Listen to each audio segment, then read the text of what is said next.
Ccrwc, and I'm leaving out 2 or 3 others, Lee County, and a couple of others. So I've had the good fortune of being around the state of Georgia. And I just want to start out, anytime I'm in our hometown here in Cobb County, Marietta, and you have the chance to do what I do, which is spend a lot of time traveling the country for the entire state of Georgia with 159 counties. I think we need to take a moment every day to be thankful that we're able to live in the community we live in. And I know that we're all involved in politics, and we all know the shortcomings and sometimes misgivings of what goes on in our city and our county.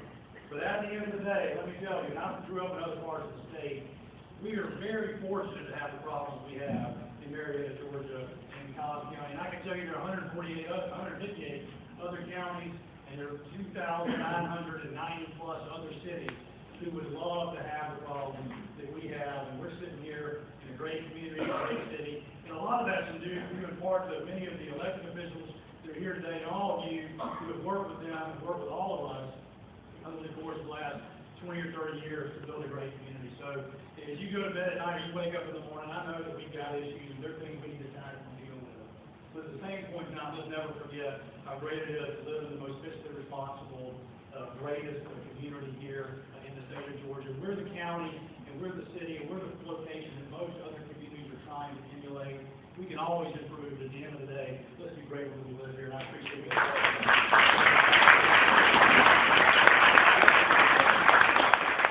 I'm also grateful because I don't always get to give partisan talks, but at the end of the day, I am a partisan meeting, and we in our firm spend 95% of our time electing partisan Republicans to office, and every once in a while we get involved in a nonpartisan issue. We do not work for anybody on the other side of the aisle. I guess I could contemplate working for a few libertarians because I'm a libertarian myself. But at the end of the day, the Republican Party is kind of my heart and soul. I spent all of my adult life dedicated to helping build it. It's hard to believe, but those of you in this room who helped build it with us, if you think back, when I left the Troutman Sanders Law Firm in 1995 to go work with Johnny Hopkins, Governor Sanders, who was a very conservative Southern Democrat, said to me, son, there's not but one Republican in the state of Georgia that I even know, and that's Johnny Isaacson. And most of the partners in the law firm at that time thought I was doing something crazy. Why would I leave a well-established law firm in downtown Atlanta, Georgia, where they pay some nice salaries, I wish I could get that today, where they pay nice salaries, and go work for Republicans? It's not that long ago that a lot of really intelligent, thoughtful leaders in our state thought it was crazy to go work at a huge risk politically or from a career standpoint to go work for a Republican. And now look at where we are today. And a lot of that's because of the hard work of all of you in this room. We've had a lot of fun over the years, haven't we? Millie and Bill and Dave. I mean, it wasn't that long ago when people looked at Republicans like we didn't know what we were talking about and the state would never turn. I'm pleased to be here with you today to talk to you, though, about what you all know is the most important and historic election in our lifetime. And the title of my remarks, if we were to write a speech, would be No Room for Error. Now think about that, no room for error. We're in a unique political environment in our nation's history. There have been a lot of trends occurring over the last 2 decades in our state's political body. And this November is going to see all of those national trends, all of those regional trends, and all of the local trends play out. We are looking at a scenario where we may have the largest voter turnout in 40 or 50 years in percentage of the electorate. And people are upset.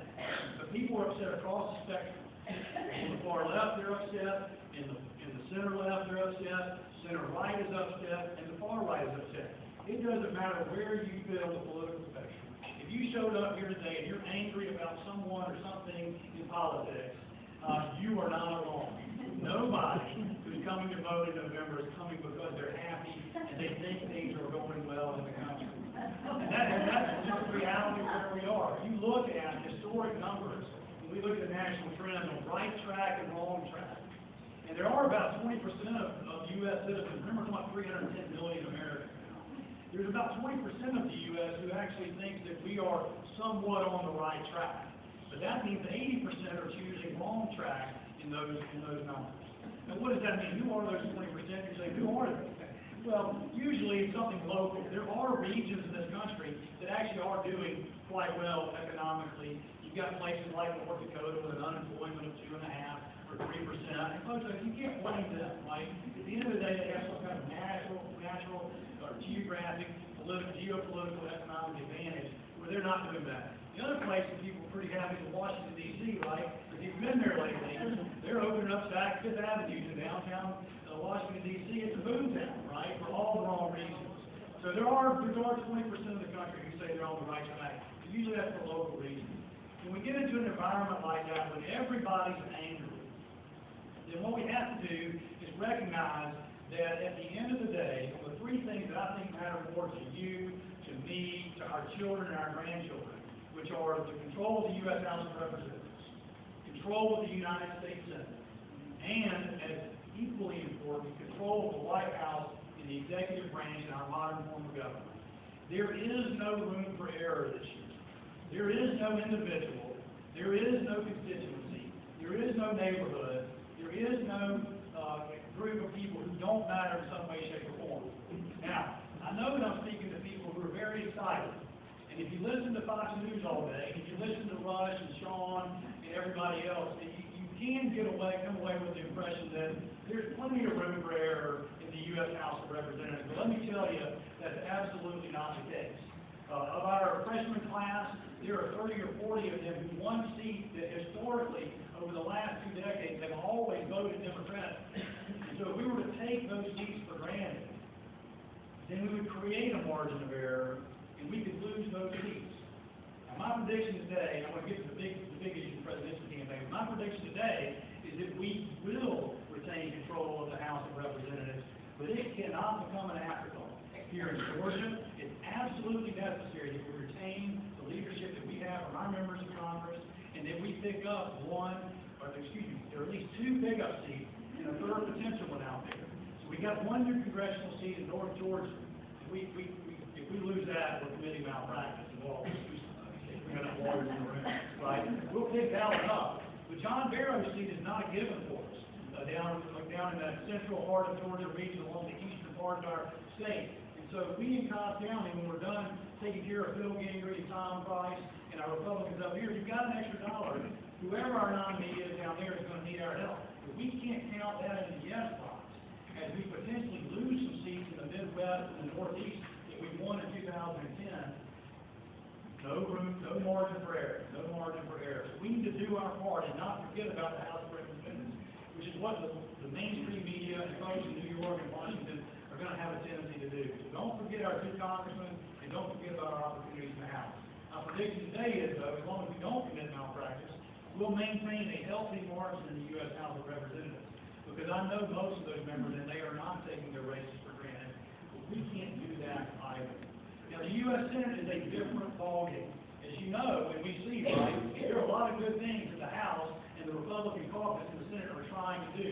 But if you do not control the majority in the calendar in the United States Senate, then you cannot do much in this country. You can't even stop or begin to repeal all the negative things that frustrate you about what's happened in the last 4, 6, or 8 years in this country. So, no margin for error. My prediction is today that we have the chance to pick up and move somewhere to 51 to 56 in the United States Senate. But listen to that gap. We're anywhere from 51 to 56. That is a huge difference.